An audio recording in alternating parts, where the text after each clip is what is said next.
Hello and welcome to Catherine's Garden. It's so good to be here with you today. I hope all is well with you. Well, here in the garden, we are going to take a tour and walk around and observe different things that are happening for September. So, this is my garden here for this time, and thank you so much for coming and visiting me each and every week as I walk through the garden and give you garden tours and updates of the changes that are occurring here in Catherine's Garden. So welcome, and continue to visit. I really am grateful to you and for your presence here.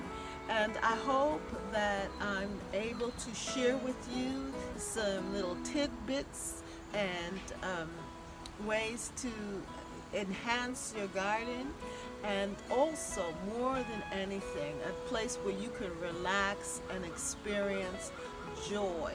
Yeah, the spirit, experience the joy of the garden. Yes, that is my goal.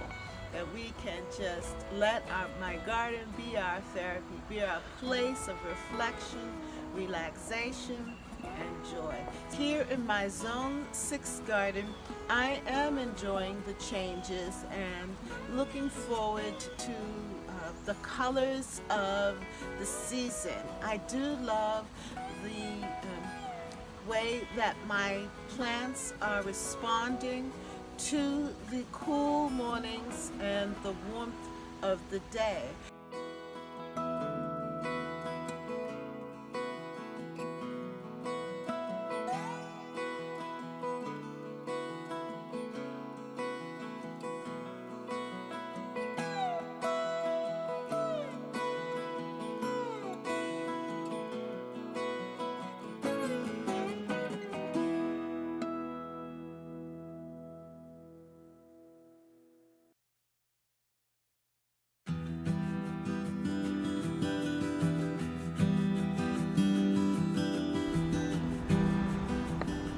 Here in my urban cottage garden, we're starting to see the effects of the cool temperatures and the changing and transitioning of the weather.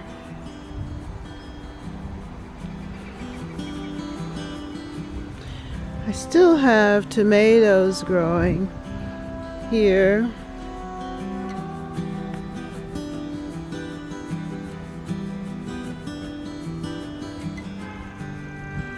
Which is a wonderful thing. And my okras, they're still producing, even though the temperatures are getting cooler.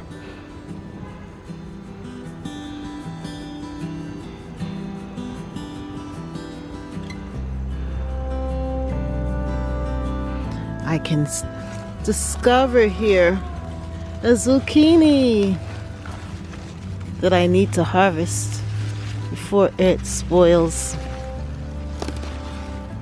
That's a good one. I think I can add it to a soup or a stew. And the peppers are starting to grow, even though I've had a late development with the peppers. They've been late in forming.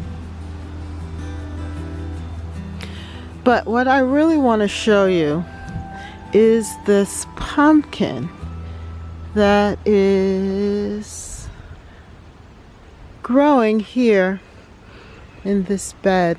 Look at these. Kale. Nice and healthy and strong.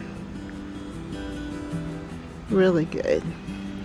But here, tucked away in the garden, is a pumpkin. Let me see if I can get in there so that you can see it. I think you can kind of see it back there. Let me step in here. Now, as you can see, there is so much to do as far as garden cleanup. But let me step right in here.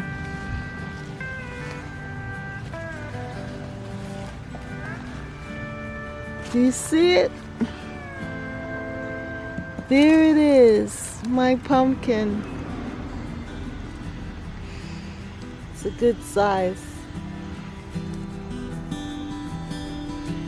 And if you follow the trailing of it, it is right here is where the root is.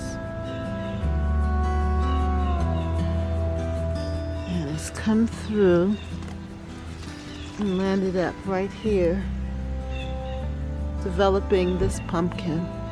And the pumpkin vine continues through.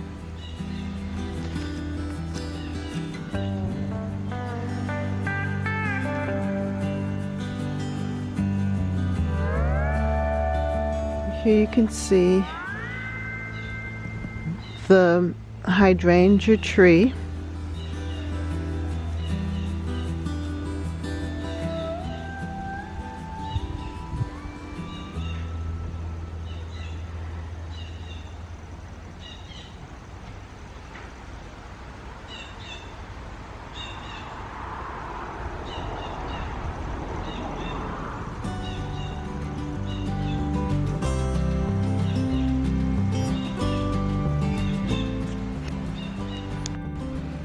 So here's my front garden on this cool September morning.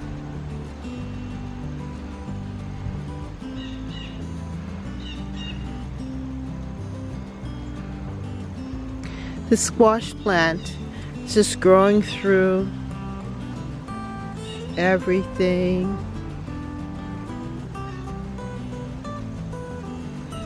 They're looking fairly fresh.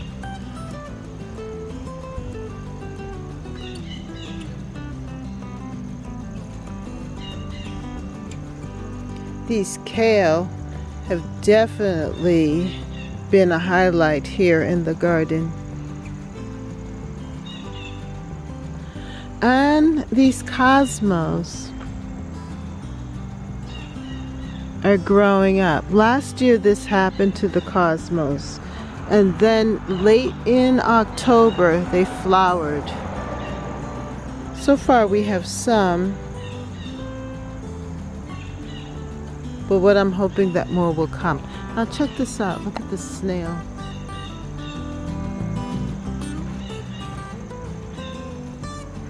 I'm going to take it off.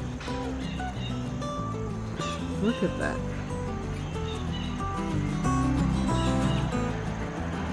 It's alive.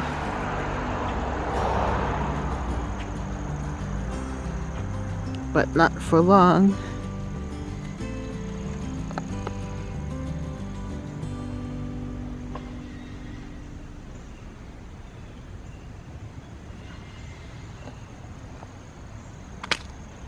That's the end of that.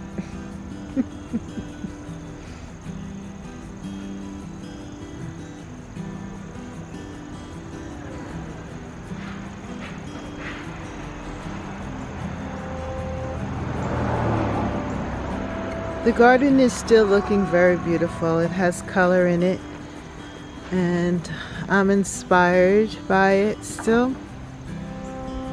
I'm not ready to tear out things yet. Just let it continue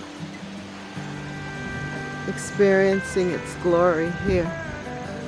The butterfly bush in the back are reblooming, even though that they're small blooms. It's pretty. I think I'm going to get a second wave of color before the season is out.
garden as a whole is looking good. My fruit trees are growing up, and they are in the garden for about 2 to 3 years now. And we've talked about the plum trees and the apple trees and the pear trees and my peach tree. We're going to take a look at them. That's my little food forest, and it's for the future. I'm planning for the future, but they are starting to produce. Just want to make sure that they grow healthy and strong.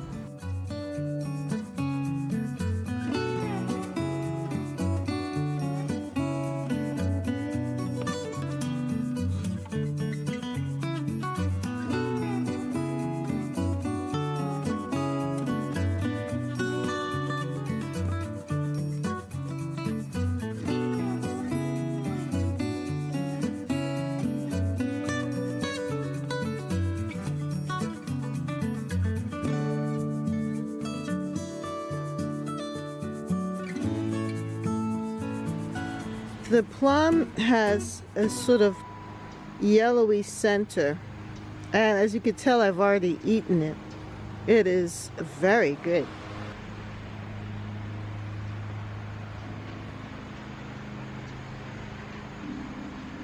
This is how it looks here. In the middle of it, I cut it, and it is sort of sweet. Yes.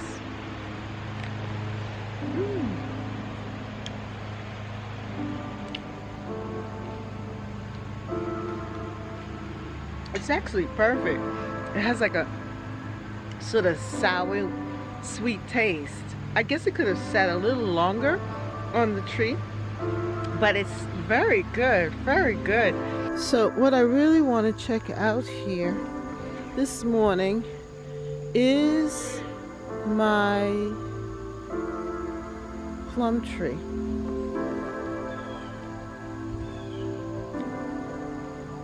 So we had been looking at the plum tree here.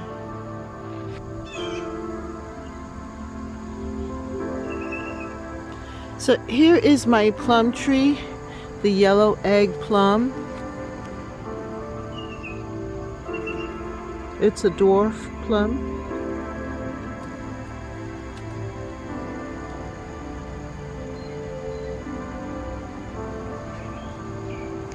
And we had looked at it a couple of days back there, checking out the plums.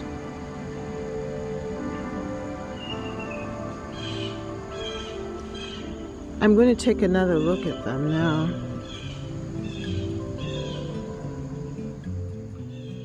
Here, I can see my 2 apple trees here are a little overwhelmed. They have some webbing there in the tree, but they look healthy. They just have not fruited and flowered, or flowered and fruited yet. But they say that it takes a couple of years for them to become established, but they definitely have growth here. You can see growth on the apple trees.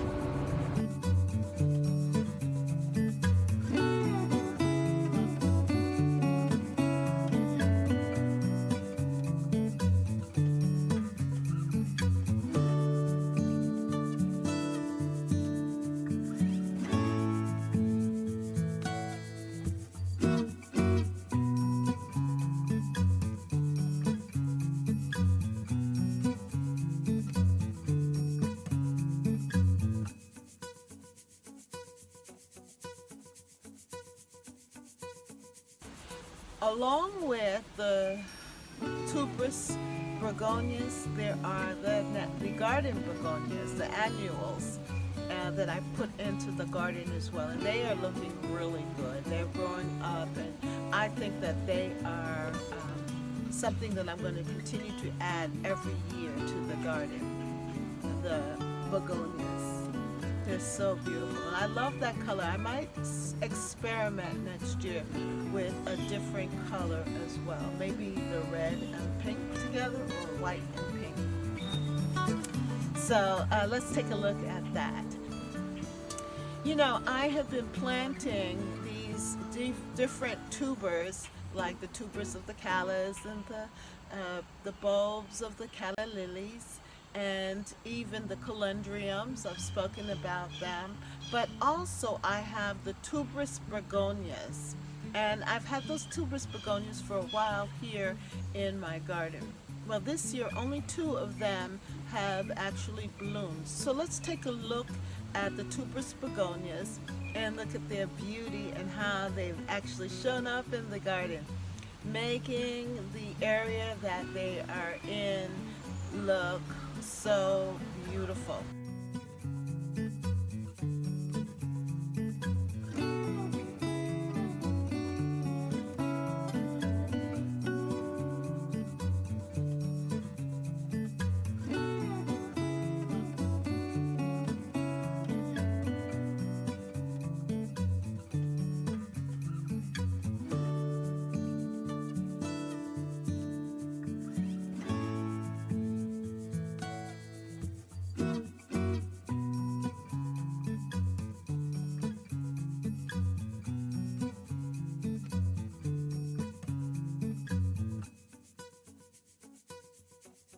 I want to propagate more of the plants that I like in the garden. So I've decided to propagate this butterfly bush. And now it is about to flower in this little container. I'm going to put it out in the landscape soon.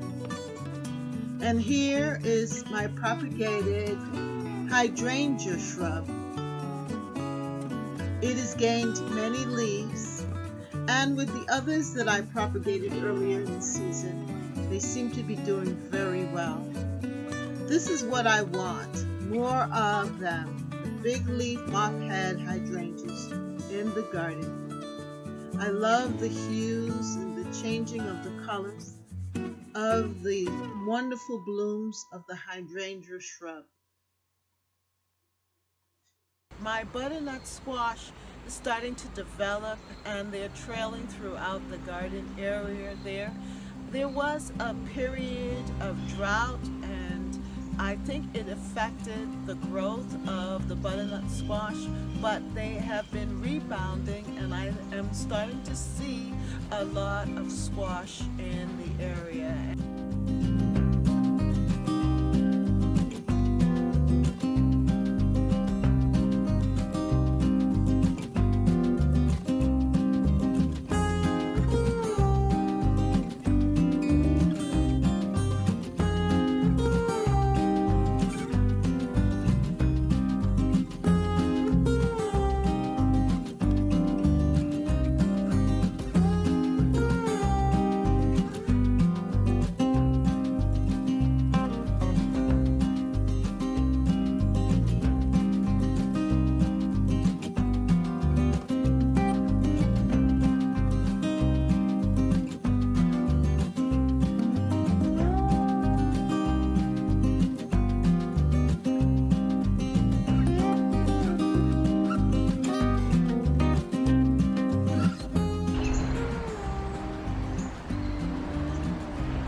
This purple perilla is flowering,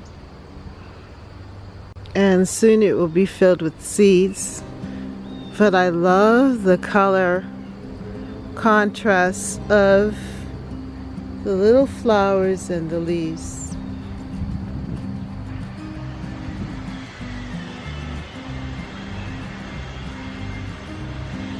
It's a good color combination.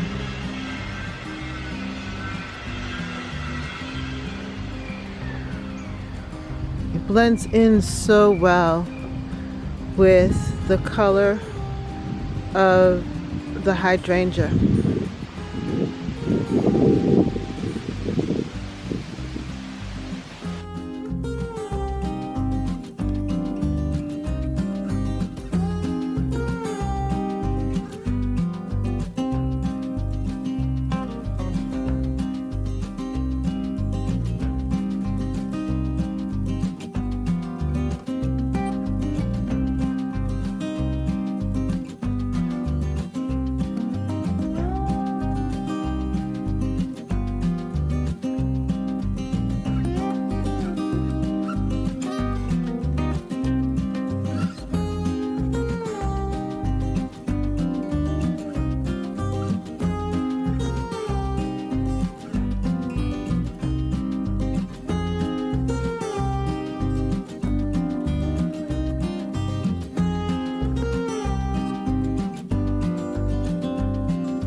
deck. I can see that happening with the cannas and the asters, the mums, and all of the plants that I put here on the deck, and just so that they can be close to me and I can enjoy their beauty.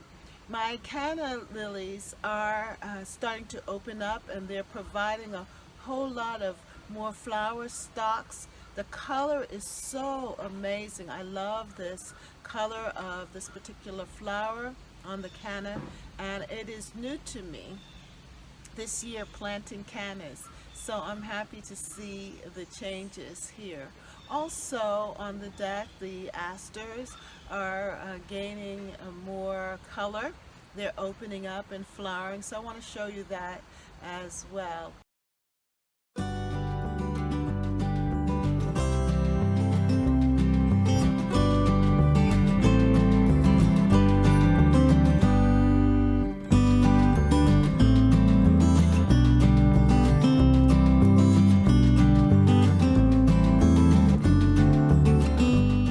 You have the asters and the mums, but yet you still get the last of the roses here.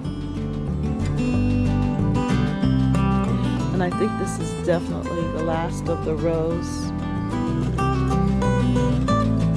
You get the last of the roses, but yet you still have the beginning of the mums coming in. And then, of course, the pumpkin symbolizing autumn and Thanksgiving and harvest time. So it's a beautiful Saturday morning, and I am very impressed with these asters. And I have to find a location for them so that they can perennialize in the garden. But in the meantime, I'm just captivated by them right now here on the deck.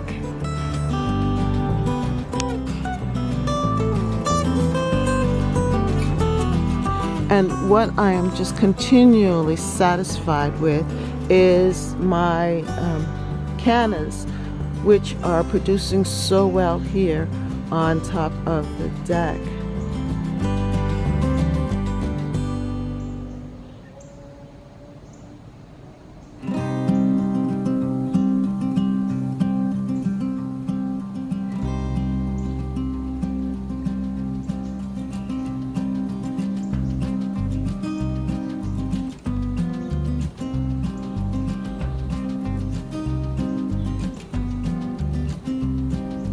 So each canna bloom is just opening and spreading, and the plant itself is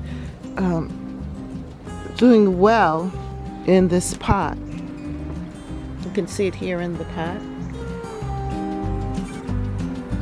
I just filled the pot with some dirt, and I actually put some Whole Foods bags in there to help keep the moisture with dirt, and then I put some white rocks on top there to keep the moisture in, and I've just watered them every single day, giving them plenty of water, and they really responded to that. I think they love bog conditions and they love to have their feet wet.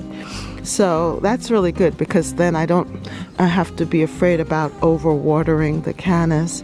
But just taking a look here, and I know I've been showing them a lot, but they really are beautiful here in the garden. And look, here is one opening up here in the corner, another blossom, along with this one, which has been fairly new and opening. And then even here is another one.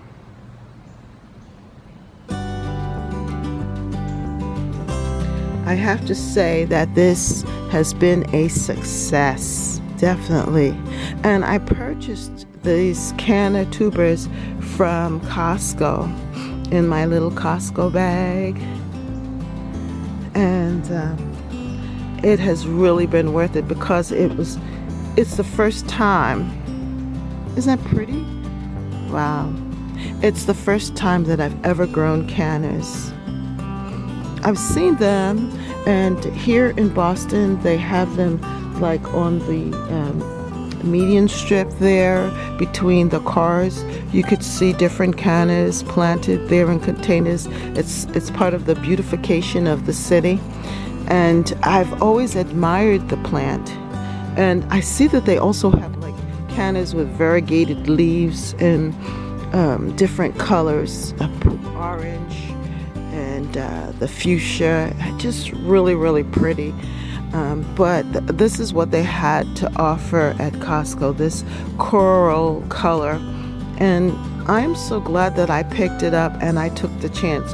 You know, it's always good to experiment, to try something new. And it has not disappointed at all. Has not disappointed me.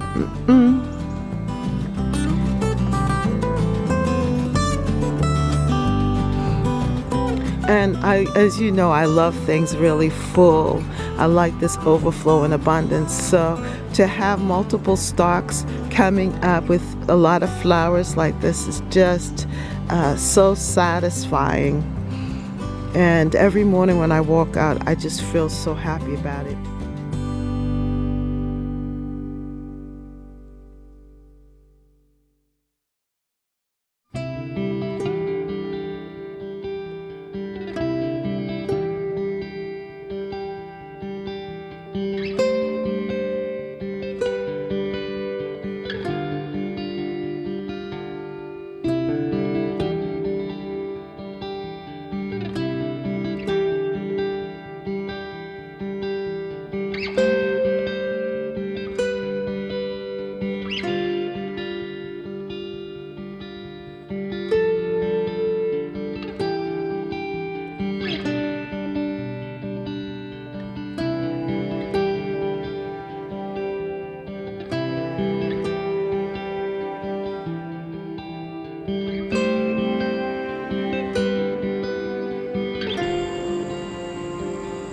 Early in the morning, I harvested these zinnias from the front.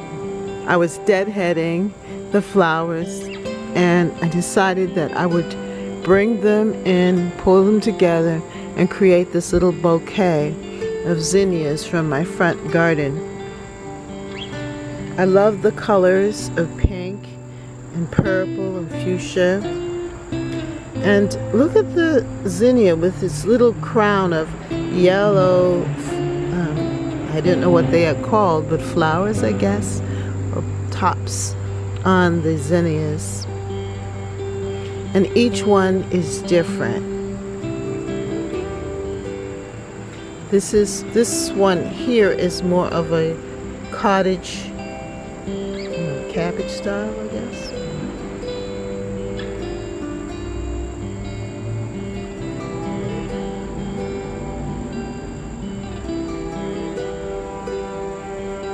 Each one is unique.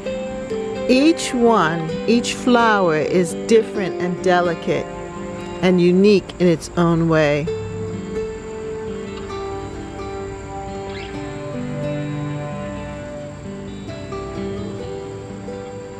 Using this simple bottle that I saved of maple syrup, 100% pure maple syrup bottle, I'm using as a container or vase to hold the zinnias, giving this arrangement a cute, simple design.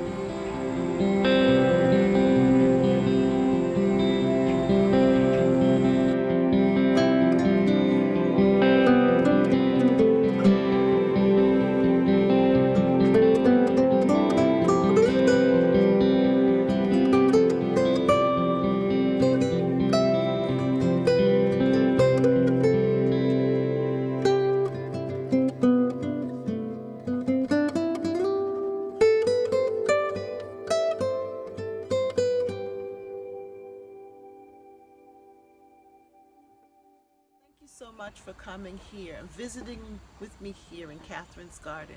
Please subscribe, like, and share this with your friends and family. And see you next time right here in Catherine's Garden. Bye.